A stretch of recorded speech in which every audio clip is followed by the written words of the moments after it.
Assalamualaikum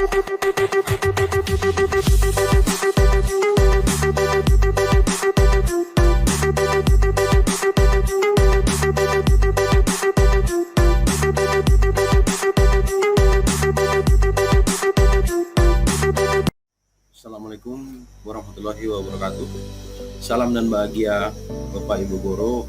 Di sini saya akan menjelaskan modul 1.1a.8 koneksi antar materi, kesimpulan dan refleksi modul 1.1. Perkenalkan, saya Andri Sapura, CGP Angkatan 7, Mandailing Natal. Apa yang saya gambarkan ini adalah sebelum saya mempelajari modul 1.1 tentang filosofi Ki Hajar Dewantara. Peran siswa dalam pikiran saya sebagai seorang guru yang hanya mengutamakan skill ataupun kemampuan dalam pembelajaran, karena mengajar di SMK jurusan Teknik Audio Video, sehingga siswa yang belum menguasai atau tidak mengikuti job sheet project akan dibiarkan dengan harapan siswa dapat merubah sikap. Saya yang terpaku pada siswa yang terampil dan mampu mengikuti aturan saja, karena telah menganggap siswa saya telah mampu mengambil keputusan tentang mengikuti praktik atau tidak dalam pembelajaran. Nah, dalam pemikiran ini saya berpikir dengan sikap seperti itu dapat merubah siswa yang tidak terampil, karena ketertinggalannya dia dapat berpikir untuk lebih giat lagi mengejar ketertinggalan.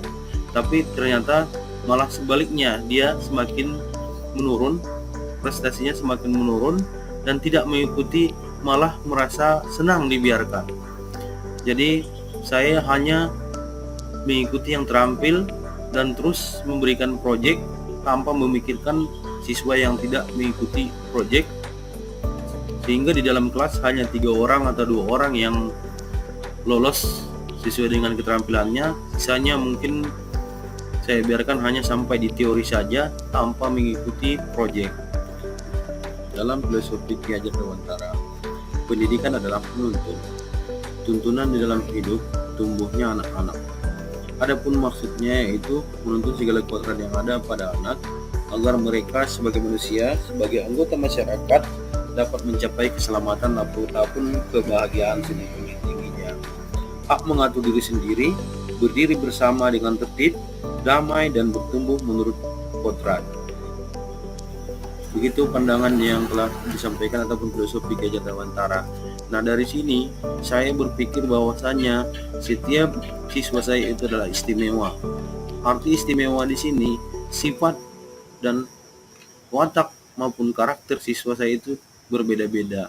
Tetapi apabila dibimbing dan dituntun, maka karakternya itu akan lebih terasah dan terbimbing.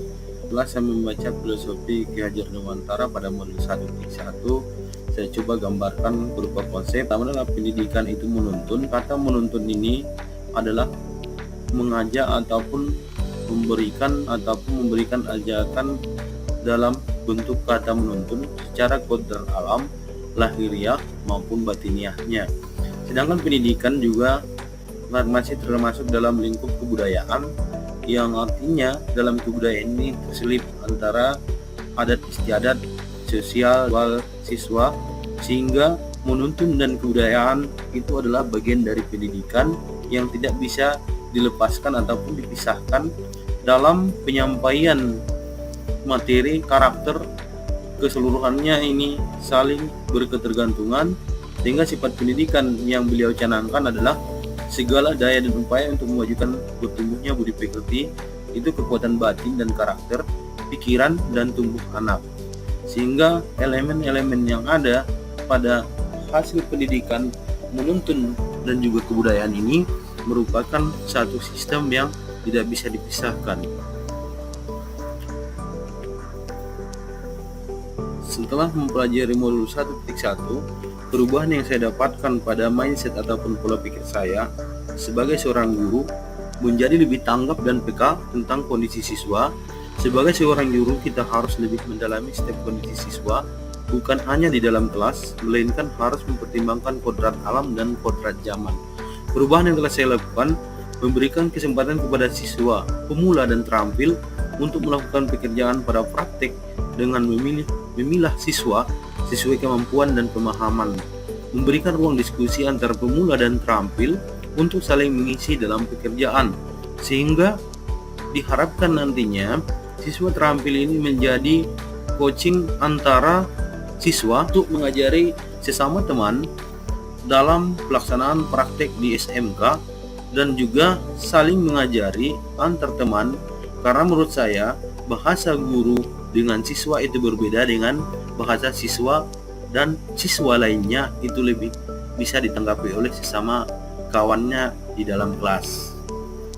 Rencana ke depan saya akan menampung setiap ide dan pemikiran siswa saya untuk pembuatan proyek kreatif dan inovatif, sehingga nantinya siswa dapat mandiri dan kritis dengan penanaman budi pekerti melalui proyek-proyek dalam jurusan di SMK, timbul kerjasama gotong royong dalam pembuatan ide kreatif setiap siswa, dan nanti gagasan-gagasan siswa itu berlandaskan pada pemikiran sendiri ataupun tanpa harus mencari pemikiran orang lain untuk dibuat jadi sebuah ide.